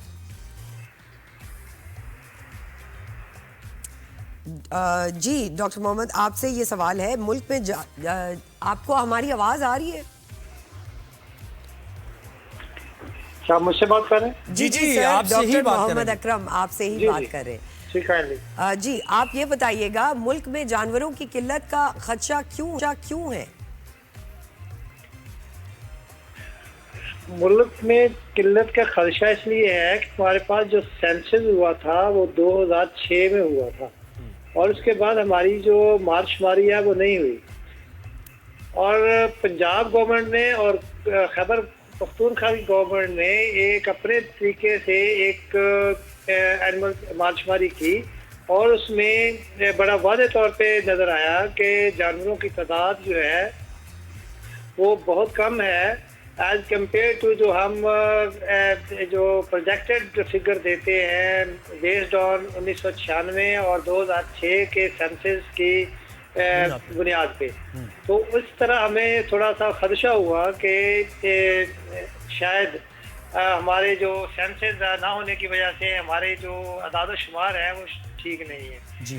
तो अब सेंसस हो रहा है, इंशाल्लाह हमारे पास एक रिलायबल फिगर्स हमारे पास आ जाएंगे। अच्छा, लेकिन अभी हम ये कह सकते हैं कि हमारे पास कोई बहुत ज्यादा रिलायबल स्टैटिस्टिक्स नहीं है जिसकी बुनियाद पर कि हमारे पास जो नंबर ऑफ एनिमल्स हैं वो उतने ही है जितने हमारे क्योंकि पास सेंसस नहीं हुआ, अब होगा जी। अच्छा ये बताइए कि जानवरों को कम उम्री में ही गैर कानूनी तौर पर ज़िबा किए जाने का इंकशाफ भी हुआ है, तो इन स्लॉटर हाउस के खिलाफ क्या कार्रवाई की गई है? इससे मुताल्लिक आपके पास कोई डिटेल्स है? ये बेसिकली सूबों का डोमेन है। हमने उनको एक लेटर 15 जनवरी को लिखा था, उससे पहले भी कई मुतअद्दिद लेटर लिखे हैं कि वो जो हमारा एक एक्ट है west Pakistan slaughter control act 1963 और उसको अमेंड किया था 1965 में, तो उसमें ये प्रोविजन है कि वो यूजफुल एनिमल्स जो है उसको वो स्लॉटर ना करें। तो यूजफुल एनिमल्स की डेफिनेशन भी दी हुई है कि कौन कौन से एनिमल्स यूजफुल है, लेकिन अनफॉर्चुनेटली उसकी इम्प्लीमेंटेशन जो है वो थोड़ी सी वीक है और उसको हमने स्ट्रिंजेंट करने के लिए चीफ सेक्रेटरीज को लेटर लिखा ताकि वो इसको यूजफुल एनिमल थोड़ी उसको मजीद डिफाइन करें। यूजफुल एनिमल कि अगर जिनसे काम लिया जाए। जी, यूजफुल एनिमल्स वो एनिमल्स होते हैं जो एक तो यह है कि जो बफलोज हैं या ऑक्सन है, बैल है, उसकी उम्र 3 साल से कम हो और या वो बफलोज और ऑक्सन जो 3 से 10 साल की उम्र के दरमियान हो और वो ब्रीडिंग के लिए और मिल्क के लिए जो फिट होते हैं, उनको जो है हम यूजफुल एनिमल्स कहते हैं। इसी तरह शीप एंड गोट के लिए भी हम कहते हैं कि 1.5 साल का जो शीप एंड गोट है तो वो यूजफुल एनिमल है और इसी तरह 1.5 साल से ऊपर के एनिमल और 4 साल से लेस देन एनिमल जो है और प्रेग्नेंट है तो वो भी जो है ना वो यूजफुल एनिमल। अच्छा डॉक्टर मोहम्मद अकरम, ये बताइए कि रमज़ान आने वाला है, रमज़ान के बाद ईद आएगी, फिर बकरीद भी आएगी, बकरा ईद आएगी, तो उस वक्त क्या डिमांड बढ़ जाएगी ऑब्वियसली, तो उस वक्त फिर ये कैसे मज़ीद किल्लत पैदा हो जाएगी, आप ये समझते हैं? देखिए मेरा तो मानना ये है कि कमोडिटीज कोई भी हो उसको जो है ना वो मार्केट फोर्सेस जो है वो डिटरमिन करती है। जब डिमांड होती है तो पीछे से फार्मर्स जो है वो भी ज्यादा पालना शुरू कर देते हैं। तो इसलिए मैं ये समझता हूँ कि इस कमोडिटी को बाकी कमोडिटीज की तरह जो है वो डिमांड एंड सप्लाई पे जो है ना छोड़ना चाहिए और demand and supply he prices जो है वो डिटरमिन करती है। आपको क्या लगता है क्या डिमांड और क्या सप्लाई है, गैप क्या है फिगर का?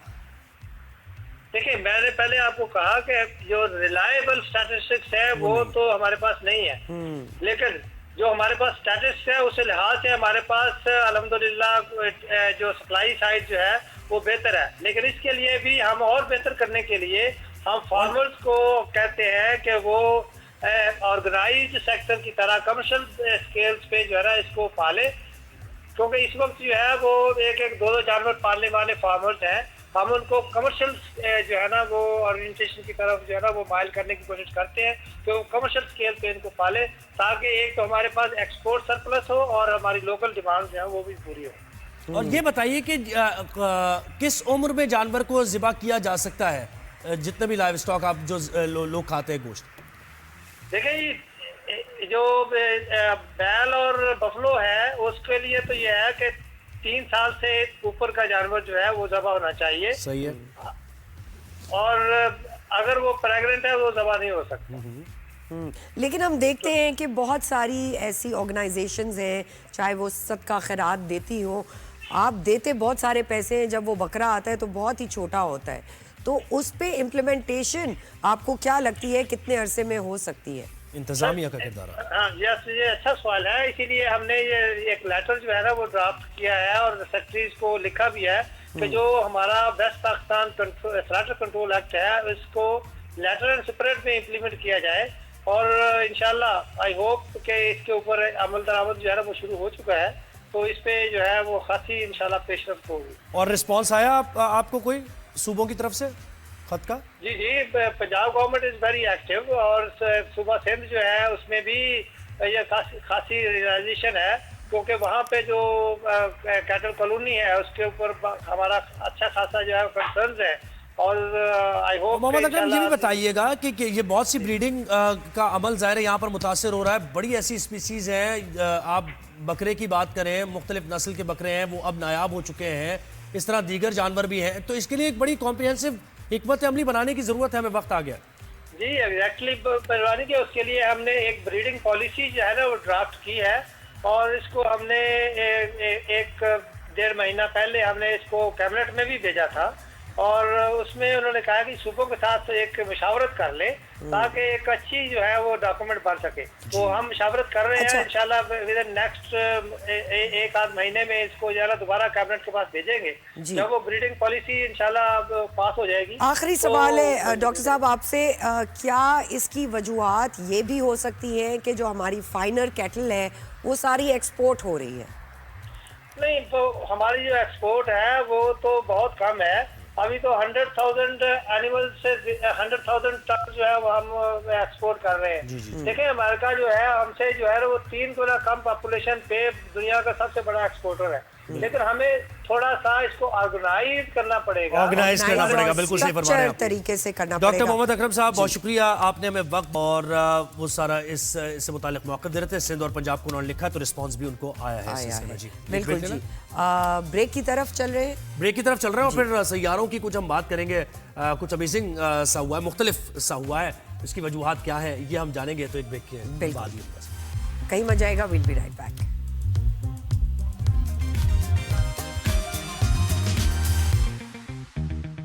वेलकम बैक नाजरीन, अब आपसे जो हम बात शेयर करने जा रहे हैं ये once in a lifetime seriously भी चलाए ना कुछ, क्योंकि देखें पता है क्या है, इसके साथ साथ हमेशा कुछ सुपरस्टिशंस भी होते हैं जुड़े हुए, हालांकि है कुछ नहीं हकीकत, लेकिन होता है। तो जनाब आज से 25 जनवरी तक आसमान पर सैयारों की परेड होगी। निज़ाम शमसी के 6 सैयारे एक कतार में नजर आएंगे आपको, ज़ोरा, मुश्तरी, ज़ोहल, मरीख, ये सारे जो सैयारे हैं वो एक कतार में आपको दिखाई देंगे। ये नज़ारा सूरज गुरूब होने के बाद देखा जा सकेगा, और ज़ोरा, मुश्तरी, ज़ोहल और मरीख को बगैर टेलीस्कोप के भी देखा जा सकेगा। सैयारों के नजर आने का सिलसिला 3 घंटे तक जारी रहेगा, और माहिरीन ये कहते हैं कि मुताद्दिद सैयारे एक कतार में देखना हमेशा एक खुसूसी नज़ारा होता है, और इससे हमें निज़ाम शमसी की खूबसूरती और वुसअत का भी अंदाजा होता है। माहिरीन और ये कहते हैं कि ऐसा मार्च 2023 में हुआ था, और उस मौके पर जो सैयारे थे उनको एक साथ देखा गया था। इसके बाद 3 जून 2024 को भी सैयारे आपस में एक लाइन दिखाई दी है, और उन्हें सीधी लकीर बनाते हुए देखा गया। ये जो नजर आ रहा है आपको, ये इस तरह की सीधी। जी, हमारे साथ गेस्ट मौजूद है इस पे बात करने के लिए, सुपारको से गुलाम मुस्तफ़ा लगारी साहब। अस्सलाम वालेकुम, थैंक यू सो मच लगारी साहब, आपने हमें ज्वाइन किया। बताइए जी, ये सितारों की परेड क्या है, और हम क्या कराची से, पाकिस्तान से, लाहौर, दीगर इलाकों से क्या ये परेड देख सकेंगे? बहुत शुक्रिया सौ साहिबा, मुझे अपने प्रोग्राम में दावत देने का। Most welcome. अच्छा, क्योंकि इस वक्त आसमान में बल्कि पूरी दुनिया में ये नज़ारा देखा जा सकता है, और पाकिस्तान में तो हर जगह पे यकीनन देखा जा सकता है। तो इस वक्त आसमान में जो है वो आपको वीनस और Mars, Jupiter, Saturn, Uranus and Neptune जो है एक ही कतार में, जब सूरज गुरूब होने के बाद आप स्काई पे देखेंगे तो ये ईस्ट से यानी मशरिक से मगरिब तक ये पूरी एक पाथ है जिसको हम इक्लिप्टिक पाथ कहते हैं, जिसपे हमारा सूरज भी जो है वो ढलता है और गुरूब होता है और निकलता रहता है। तो ये वो पाथ है जिसपे बाकी निज़ाम शमसी के सारे सैयारे भी इस पाथ को फॉलो करते हैं। तो इसको हम कहते हैं इक्लिप्टिक लाइन। ये लाइन बआसानी देखी जा सकती है, और ये लाइन जो है इसी लाइन पे बाकी सैयारे भी हमारे चलते हैं। तो ये और ये नजारा इक्लिप्टिक लाइन जो आप कह रहे हैं, ये होती क्यों है? जी। क्या वजूहत इसकी होती हैं कि ये एक साथ अलाइन हो जाता है? जी, इक्लिप्टिक लाइन बेसिकली क्योंकि जमीन हमारी जो है वो 23.5 डिग्री जो है वो टिल्टेड है, तो और जमीन जो है अपने मदार में 24 घंटे जो है रोटेट भी कर रही है और रिवॉल्व भी कर रही है सूरज के गिर्द एक साल में। तो होता कुछ इस तरह से है कि हमें सूरज जो है, जब जमीन जो है वो रोटेट करती है इस एक्सिस पे, और जो एक्सिस टिल्ट है हमारा, तो हमें सूरज जो है इसी लाइन पे चलता हुआ नजर आता है। और यही लाइन जो है, यही पाथ जो है, हम इसको इक्लिप्टिक पाथ कहते हैं एस्ट्रोनॉमी में। और जो हमारे निज़ाम शमसी के बाकी सयारे और चांद जितने भी हैं वो भी इसी पाथ पे चलते हैं। तो ये पाथ आप बआसानी आफ्टर सनसेट जो है आप देख सकते हैं कि ये बहुत 6 के 6 सयारे, और 7वां सयारा फरवरी के एंड में यानी जो मरकरी है वो इनको ज्वाइन करेगा। तो ये 7 सैयारों का नज़ारा आप फरवरी के एंड तक जो है वो देख सकते हैं, और ये बड़ा रेयर एक फेनोमेनन। बिल्कुल। अच्छा, अब मुस्तफ़ा साहब ये भी बताइए, बड़े मिथ्स हैं इस अलाइनमेंट के अराउंड एस्ट्रोलॉजी में, क्या आपको लगता है कि कुछ क़यामत आ जाएगी, बात होती हम लोग है? स्टोन एज में चले जाएंगे, फिर एकदम अंधेरा छा जाएगा, फिर नहुसत आ जाएगी, ये भी बड़ी चीजें है ना। तो बड़े मिथ्स है इसके अराउंड, क्या कहेंगे? इससे एक्चुअली कोई खास इफेक्ट होता है अर्थ पे? नहीं जी, कोई खास इफेक्ट तो नहीं होता, क्योंकि ये जो किस्से हैं ये तो पुराने हजारों सालों से हमारे साथ चलते हुए आ रहे हैं। और आपको पता है कि जो एस्ट्रोलॉजी है वो किस तरह से जो है एंशिएंट टाइम्स से लेकर यहाँ तक हमारे साथ साथ है। तो ये खैर उसमें तो बहुत सारी किस्से और बातें कही जा सकती है, लेकिन हकीकत में ऐसा कोई इम्कान नहीं है कि इसका कोई इफेक्ट हो, कोई नहुसत हो, कोई ड्राउट आ जाए, कोई सुनामी आ जाए, या कोई जो है अर्थ पे जो है कोई जल्जला आ जाए। तो इस तरह से कोई इसका चांस नहीं। और जो 2023 में ये अलाइनमेंट हुई थी, क्या वो मुख्तलिफ प्लैनेट्स की थी या इन्हीं प्लैनेट्स की अलाइनमेंट थी दोबारा? जी, यही प्लैनेट्स हैं। आप देख सकते हैं कि जो प्लैनेट्स असल में खास इसको इवेंट इसलिए कहा जा रहा है कि आप एक वक्त पे स्काई में 7 के 7 या 6 के 6 प्लैनेट्स नहीं देख सकते। आम दिनों में आप हर महीने जो है 3-4 प्लैनेट आप देखते रहते हैं कि आपके स्काई पे एक वक्त मौजूद होते हैं जी। लेकिन ये जो 6 या 7 की अलाइनमेंट है, ये क्योंकि आपके जो प्लैनेट्स है वो मुख्तलिफ उनका जो रोटेशनल पीरियड है वो अराउंड सन वो मुख्तलिफ है। और जो करीब तरीन है वो तेजी से घूम रहे हैं, और जो दूर है वो बहुत आहिस्ता घूम रहे हैं। जी। और ये नेकेड आई से देख सकते हैं लगारी साहब, या इसके लिए कोई बहुत ही पावरफुल टेलीस्कोप चाहिए होगा? देखिए जी, नेकेड आई से आसानी 4 प्लैनेट देखे जा सकते हैं, और आप देखेंगे तो जुपिटर और वेनस जो है वो बहुत ब्राइट है, और मार्स भी बहुत ब्राइट है, रेडिश एक स्टार आपको नजर आ रहा होगा, ऑरेंज बिल्कुल। और इसी तरह जो है सैटर्न को भी बहुत डिम है लेकिन देखा जा सकता है नेकेड आई से। लेकिन यूरेनस और नेपच्यून बहुत ही छोटे सितारे हैं और बहुत ही दूर हैं, प्लैनेट हैं, लेकिन दोबारा कब हो सकता है अब इसके बाद यही अलाइनमेंट? इसके बाद जो है 2040 में है 6 और 7 प्लैनेट्स अलाइनमेंट, देन 2080 में है 6-7 प्लैनेट्स अलाइनमेंट। हम भी सितारे बने हुए आसमानों में एक जैसे कहते हैं एक वक्त में है 6 और से 7, जैसे मैंने बयान किया पहले, तो ये बड़ा रेयर है। कि एक साथ सारे से जबरदस्त। गुलाम मुस्तफा लगारी साहब, आपका बहुत बहुत शुक्रिया इस बहुत ही अनयूजुअल टॉपिक पे।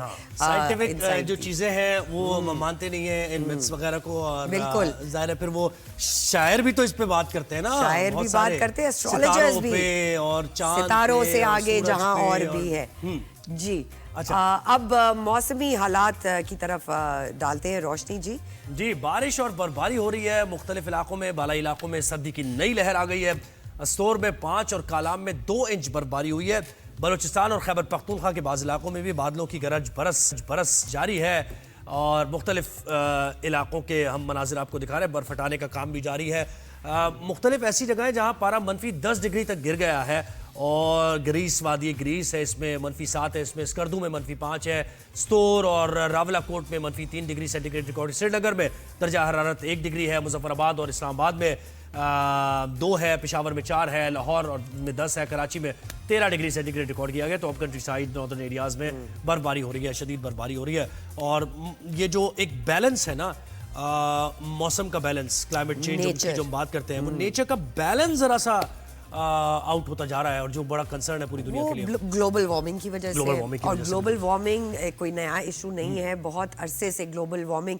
और आपको पता है ना, ग्लोबल वार्मिंग के जितने भी लोग हैं जो इस पे बात करते रहे हैं, वो बहुत जोरों शोर से इस पे बात करते हैं कि जी सर्दियां और सर्दी होती जाएगी और गर्मियों में और गर्मी होती जाएगी। So green planet, planting trees is the only way forward. बिल्कुल। वो जो एलए में जो आग लगी उसके बाद कितनी देखें ऐसी बातें आई हैं। बहुत से रिसर्चर्स ऐसे थे जिन्होंने 20-20 साल पहले और ये चीजें निशानदेही की थी। उन्होंने लोगों को बताया था कि ऐसा होने जा रहा है, हो सकता है ऐसा, इसके लिए कोई इकदाम किए जाए, लेकिन उस वक्त उन पर कोई असर नहीं हुआ। अब आगे बढ़ते हैं जी। एक और बहुत ही और अफसोसनाक न्यूज हमारे सामने है।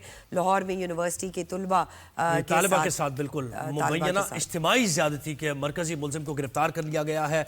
इस हवाले से पुलिस ये बता रही है कि इज्तिमाई ज़्यादती के मरकजी मुलजिम हसीब को गिरफ्तार किया गया है, और उसके दीगर 2 साथी, उनमें एक तलहा है और हमजा है, उसकी तलाश जारी है। पुलिस ने यह भी बताया कि तालिबा का तिब्बी मुआयना भी करा लिया गया है, जिसकी रिपोर्ट आने के पर मजीद हक़ाइक़ वाज़े होंगे। जी, तो हमारी 365 नुमाइंदा समना कमाल रिपोर्ट करी है, उनसे चल के मजीद इसकी डिटेल्स मालूम करते हैं। जी बिल्कुल, लाहौर की सरकारी यूनिवर्सिटी की एमफिल की तालिबा है जिसके साथ गैंग रेप का अफसोसनाक वाक़या पेश आया है, और बताया ये जा रहा है कि 1 साल सोशल मीडिया पर इस तलबा की जो है वो दोस्ती रही, और फिर जो मरकज़ी मुलजिम हसीब है उसने इस लड़की से जो है शादी का वादा भी किया था, और फिर एक रोज़ नाश्ते के बहाने जो है वो मुतासरा लड़की को मुस्लिम टाउन मोड़ बुलाया गया, और वहाँ से फिर इस मुतासरा लड़की को जो है अपने फ्लैट बहरिया टाउन बुलाया गया, और वहाँ अपने 2 दोस्तों के साथ मिलकर इस लड़की का जो है गैंग रेप किया गया, जिसके बाद लड़की की मुद्दत में जो है वुमेन पुलिस स्टेशन में जो है मुकदमा दर्ज किया गया, और पुलिस ने जो है गैंग रेप दफात के तहत जो है मुकदमा जो है वो दर्ज किया, और अब जो है मरकज़ी मुस्लिम इस गैंग रेप का हसीब जो है उसे गिरफ्तार कर लिया गया है, जबकि बाकी 2 मुलजिमों की जो है वो तलाश जारी है, और इस हवाले से जो है पुलिस जो है मुख्तलिफ मुकामात पर जो है वो छापे भी मार रही है, जबकि लड़की का जो है मेडिकल टेस्ट भी करवाया है, जिसके बाद जो है असल हक़ाइक़ जो है वो सामने आएंगे। जबकि बताया ये भी जा रहा है कि लड़की जो है वो 1 साल तक जो है वो सोशल मीडिया पर जो थी वो इस लड़के के साथ राब्ते में थी, और जिसके बाद जो है लड़के ने जो है इसके साथ शादी के जो है वो भी वादे दावे किए, और बाद में जब इसका गैंग रेप किया तो उसके बाद जो है इसकी वीडियोस भी बनाई गई, और इसको धमकियां दी गई कि अगर उसने बाहर जो है किसी किस्म की भी किसी से बात की तो इसकी जो वीडियोस हैं वो सोशल मीडिया पर जो है वो वायरल कर दी जाएंगी। जिसके बाद जो है लड़की काफ़ी डर गई, सहम गई, जिसके बाद लड़की ने फैसला किया कि वो इनके खिलाफ जो है वो दरख्वास्त करेगी, और उसने जो है वो दरखास्त की। जी समना, आपका बहुत बहुत शुक्रिया। देखिए, सोशल मीडिया पे इसी तरह हनी ट्रैप जिसे कहते हैं, ये बहुत वाक़े हो रहे हैं, और पाकिस्तान में देखा जाता है कि सोशल मीडिया पे जो ये रेगुलेशंस हैं उनको अप्लाई नहीं किया जाता। लोग अपनी सारी इंफॉर्मेशन दे देते हैं, और स्पेशली लड़कियों को बहुत एहतियात लेना चाहिए। ऐसे वाक़े बार बार हम सामने आते हुए नजर आते हैं। ब्रेक हमने लेनी है, ब्रेक। ब्रेक के बाद हम आते हैं और शो को आगे बढ़ाएंगे।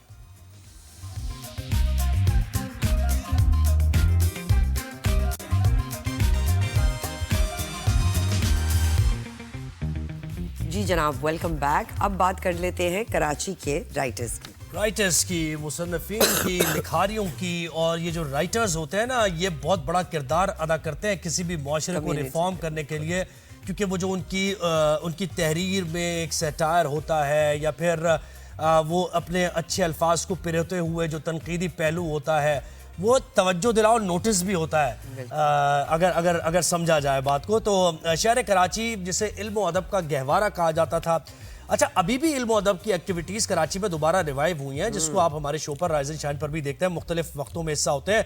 तो एक बड़ी तादाद यहाँ पर अदीबों की मौजूद है। इन्हीं अदीबों में शोरा भी कुछ ऐसे हैं जो कि इनकलाबी शायरी करते हैं और वो जो पेचीदा मसाइल हैं उन पर बात करते हैं, जो टैबूज़ हैं उन पर भी बात की जाती है, उन पर फिर तनकीद भी होती है अपनी जगह। तो ये तनकीद भी बर्दाश्त करने का उनके अंदर यकीनी तौर पर हौसला होता है। तो ऐसे ही एक ज़बरदस्त मुसन्निफ हमारे साथ हैं जिन्होंने एक किताब लिखी है कराची में, उसका नाम क्या है और वो क्यों लिखी, हाँ खुद कौन है, उनको इंट्रोड्यूस कराते हैं। बिल्कुल जी, खालिद फातमी साहब ऑथर हैं। अस्सलाम वालेकुम sir, thank you so much, आपने हमें वक्त दिया। सर पहले तो ये बताएं कि ये बुक का जो टाइटल है नामुराद कराची, बड़ा इंटरेस्टिंग है, तो आप बड़ी तनकीद का भी सामना करना पड़ा। हाँ नहीं, बहुत ज़्यादा। मैंने अभी आपसे फरमाया कि मैं जब इसकी लॉन्चिंग कर रहा था शिकागो, लॉस एंजलिस और न्यू जर्सी में, तो सबसे ज़्यादा जो तनकीद का सामना करना पड़ा, बाज़ वक्त तल्ख भी, वो न्यू जर्सी और लॉस एंजलिस में। राइट। अच्छा है क्या कि बाज़ राइटर्स की खूबी या खामी ये होती है कि वो जितना भी बाहर निकलना चाहे अपने अहाते से बाहर नहीं निकलता, जो उसके अंदर गुबार होता है। सही। मैंने इस शहर को बहुत नौजवानी से देखा और इस शहर की जो खूबियाँ हैं जिनसे मैं गुज़रा हूँ, वो जिस तरह आहिस्ता आहिस्ता ज़ाइल होती जा रही हैं और जिस तरह आहिस्ता आहिस्ता पर्दे से हट रही हैं, वो इस कदर तकलीफदेह है। या हो सकता है मेरी जनरेशन की हो, आपके लिए ना हो, ये भी पॉसिबल है, क्योंकि कदरें बदलती रहती हैं। आपने तो मुशाहिदा किया ना, आपने देखा वो ट्रांजिशन। ये वो जो 20-30 साल का शहर का मुशाहिदा है, जिसमें 2-3 बड़ी अहम चीज़ है जिस पे बड़े एतराज़ात होते हैं। मेरा ये कहना और मानना है ज़ाती तौर पे कि मुआशरे में बुराई और भलाई दोनों जब तक नहीं हो, मुआशरा बैलेंस नहीं हो। सही। यानी आप कोई मुआशरा मुकम्मल इविल पे और मुकम्मल जेंटल, भलाई की पहचान बुराई से। और अच्छा, तो हमारे ज़माने में सारी चीज़ें मौजूद थी। इसमें जिक्र है, बड़े मतलब लोग चौंकते भी हैं, क्योंकि हमारा ज़माना था नाइट क्लब्स का, शराब खानों का, कैफ़ेज़ का, अच्छा स्ट्रीट्स थी, स्टीम वॉश होती थी। तो अच्छा, अब ये मैंने वो कल्चर देखा है। मैंने बहुत जो सिर्फ इसमें वही है जो मैंने देखा, इसमें कोई भी एक भी तहरीर ऐसी नहीं जिसका मैं विटनेस नहीं हूँ। राइट। फैज़ साहब के साथ, रईस अमरोवी के साथ, सैयद मोहम्मद तकी के साथ, जॉन एलिया साहब के साथ, सलीम अहमद मरहूम के साथ, कमर जमील साहब के सबके साथ, हिमायत अली शायर साहब, बेशुमार लोग जिनके साथ हमने अदीब व शायर। अच्छा, उनके ज़माने से जब हम सफ़र करते हो तो उसमें 2-3 चीज़ें अहम पाई, जिसमें कैफ़ेज़ का रोल बड़ा अहम था। यहाँ कराची में सदर के इलाके में 42 से 45 कैफ़ेज़ थे, जहाँ लोग सुबह आते थे और बाद वक्त रात गए जाते थे 4 आने की चाय पे। और चाय ली ही इसलिए जाती थी कि अखबार पढ़ेंगे, रिसाले ये वो। आप हैरान होंगे कि बाज़ कैफ़े सदर के ऐसे थे जहाँ से पूरे अखबारात निकलते थे, यानी वहीं मिस्टर होता था, वहीं कॉपी राइट, कहीं पेस्टिंग, सारा काम होता। उस ज़माने में मिस्टर और कॉपी पेस्टिंग वगैरह, अब तो कंप्यूटर पर। अच्छा, बुक कल्चर जो है ज़्यादातर फिर पारसियों का जो रोल था यहाँ, जो हिंदुओं का रोल था यहाँ, उसके बाद चेंज आता गया। तो वो जो आहिस्ता आहिस्ता ख़त्म हुआ ना, उससे जो शायद मैं लिखता भी नहीं। मल्टीकल्चरल। फिर बहुत सारे लोगों ने मुझे कहा, उसकी खूबी ये थी कि उन तमाम खामियों में 2 बातें बहुत मुश्तरक थीं। वो ये कि यहाँ का कल्चर बिल्कुल, अगर आप पढ़ें तो अरिस्टोटल, प्लेटो के ज़माने का ग्रीक कल्चर नज़र आता था। एक तरफ सलीम अहमद मरहूम कट्टर मजहबी, एक तरफ रईस अमरोवी कट्टर। बिल्कुल बिल्कुल सही। अच्छा, अब हम समझिए 16-17 साल के हैं, रईस साहब के यहाँ से उठे जहाँ सिर्फ गुफ्तगू ये हो रही है कि मादियत असल चीज़ है, बाकी सब। अब वहाँ सलीम अहमद मरहूम क्या पहुँचे, वहाँ हो रहा है कि जनाब बगैर मजहब की मजबूती के तो आप चल ही नहीं सकते। हाँ, बिल्कुल। तो इस तजाद से जो सबक सीखा वो ये कि सुनने की ताकत पैदा करो, सामने वाले एब्जॉर्ब करो। बिल्कुल हाँ, ऐसे ही है। ये नहीं है कि अगर आपने इख्तिलाफ किया तो हमने कहा नहीं। बड़ी इंक्लूसिव सोसाइटी होती थी। अच्छा, वो सोसाइटी अब खत्म हो गई। अब तो देखिए ना, आप बोलते हुए डरते हैं। यानी मैं बिल्कुल कट्टर सुन्नी हूँ, आपको बता रहा हूँ। कम से कम 10 साल में पूरे मजलिस उसमें 10 मुहर्रम के जुलूस में जाते थे शौक में दोस्तों के। अच्छा, हमने कभी नहीं एक दूसरे से कहा क्या। इसी तरह मंदिरों में, चर्च में आना जाना था। पूरा एबिसिनिया और ब्लॉक 2 जो है क्रिश्चियंस का एरिया था, जहाँ वो कदरे ख़त्म। एल्फी पे जिसको अब ज़ेमिन स्ट्रीट कहते हैं, और विक्टोरिया रोड जिसे अब अब्दुल्ला हारून रोड कहते हैं, एल्फी पे शाम में इतना खूबसूरत समा होता था कि उस वक्त जब मुझे लोग कहते थे ये पेरिस है, तो मैं कहता था नहीं यार, कहाँ पर पेरिस है। अब मैं जब गया, खुद दुनिया घूम के आया, तो आप यकीन करें उससे बेहतर था। एल्फी पे दोनों तरफ सीक्वेंस में लाइटें होती थी, मखसूस बोर्ड होते थे, फुटपाथ साफ होता था, अखबारात रखे होते थे, चवन्नी डाल के उठा लीजिए आप इंग्लिश बोर्ड के सामने। आप अंदाजा करें, बिल्कुल नीट एंड क्लीन। और शाम में यहाँ पे ज़्यादातर इलाका पार्टी मतलब पारसी खवातीन ओल्ड एज हाथ में हाथ डाले और मैक्सी पे डालते। अब आप कर सकते हैं। तो ये जो शहर तबाह हुआ ना, मैंने नामुराद इसीलिए लिखा कि लोग नामुराद नहीं हैं, हमें तो मुरादें मिल ही रही हैं, मजे कर रहे हैं हमें शहर में। शहर नामुराद, यानी we are not giving them back, we are not giving city something back. और ये दो तरह से आप देख रहे हैं कि एक तो एक जाविया है इंफ्रास्ट्रक्चर को लेकर, यानी एडमिनिस्ट्रेशन और इंतजामिया का जाविया, दूसरा वो जो इल्मी और अदबी सरगर्मियां वो भी नापैद। भाई देखिए, इसमें 2-3 वाकयात तो ऐसे जो आप समझे उस जमाने का कल्चर था। यानी सलीम अहमद मरहूम, फैज साहब का मैंने जिक्र किया है, बल्कि मैंने फैज साहब के लिए लफ्ज इस्तेमाल किया वली अल्लाह, यानी इस्तेमाल ही किया मैंने खुद अपने तौर पे, क्योंकि मैं उनके बहुत करीब रहा। मुझे एक वाक़या याद है, वो प्रेसले ट्रैवल में बैठते थे मेट्रोपोल के सामने, तो मैं एक शाम गया जब नुस्खा हाय वफा किताब उनकी शाया हुई, तो मैंने उनसे कहा, अब ज़ाहिर है हम स्टूडेंट बच्चे, हमने कहा फैसा वो किताब अपनी दे दीजिए। कहना वो बाजार में ख़रीद ले तू जाके। मैंने कहा पैसे होते तो ख़रीद ना लेता, मजाक। उठे, लिख के दिया, खैर लिख के दे दिया मुझे। कहने लगे भाई तू बहुत नहीं आने लगा मेरे पास। मैंने कहा, तो कहने लगे देख भाई 2 जगह जाने से एहतियात किया कर। मैंने कहा मौलवी और शायर। क्या लेकिन शायर जैसे महमेज करते हैं हम। देखें, मुनीर नियाजी का शेर है कि मुनीर इस शहर पे आसिफ का साया है या क्या है, कि हरकत तेज तर और सफर आहिस्ता आहिस्ता। और वो कहते हैं ना कि वाय नाकामी मताए कारवां जाता रहा, कारवां के दिल से एहसासे से आ जाता रहा। सर आप फरमा रहे थे। हाँ, तो मैं ये कह रहा था कि वो कल्चर देखिए अब हो गई, ठीक है, पूरी दुनिया में मटेरियलिज्म आ गई है, कमर्शियलिज्म आ गई, ठीक है, हकीकत है। लेकिन ऐसा नहीं है कि शहर के पुराने कल्चर को लपेट दिया जाए। हमने लपेट दिया। मैं न्यूयॉर्क में 7-8 साल रहा, तकरीबन अमेरिका के 12-15 स्टेट में रहा, क्योंकि मैं होटल में काम करता थी, CFO था, तो इसलिए ट्रांसफ़र होता था। बहुत सारे लोग वहाँ भी उन्होंने तमाम तर जदीदियत के बावजूद अपना कल्चर नहीं भूला। कितनी सही हेरिटेज जी उन्होंने देखे कैसे प्रिजर्व किया। आप देखें ना, सकाफती विरसा उन्होंने प्रिजर्व किया। हमारे यहाँ ये हुआ कि कराची को हमने तय कर लिया कि इसका गोया culture, no culture will be the culture. ये खतरनाक हुआ। बिजनेस देखिए, यहाँ मैं आपको बताऊं, जो हमारे पुराने इलाके लियारी है या पूरा जो खारदर कहलाता है, जटला, आप जाके, मैं इन गलियों में रहा हूँ, घूमा हूँ, जो लिखा है मैंने, ऐसा नहीं कि ऐसी ब्लैंक। ये तमाम ये वो लोग हैं जिन्होंने शहर को चलाया है, बनाया है। हमने आके, हमने से मेरा जो लोग भी यहाँ हम सब मौजूद हैं, हमने आहिस्ता आहिस्ता उसको क्यों किया ये तो मुझे नहीं मालूम। दूसरी बहुत अहम बात, पॉलिटिकल है लेकिन अहम बात है, वो ये कि देखिए पूरी दुनिया में जो मेट्रोपॉलिटन सिटी होता है, इसका एक हदूद अरबा होता है, यानी एक मैप होता है।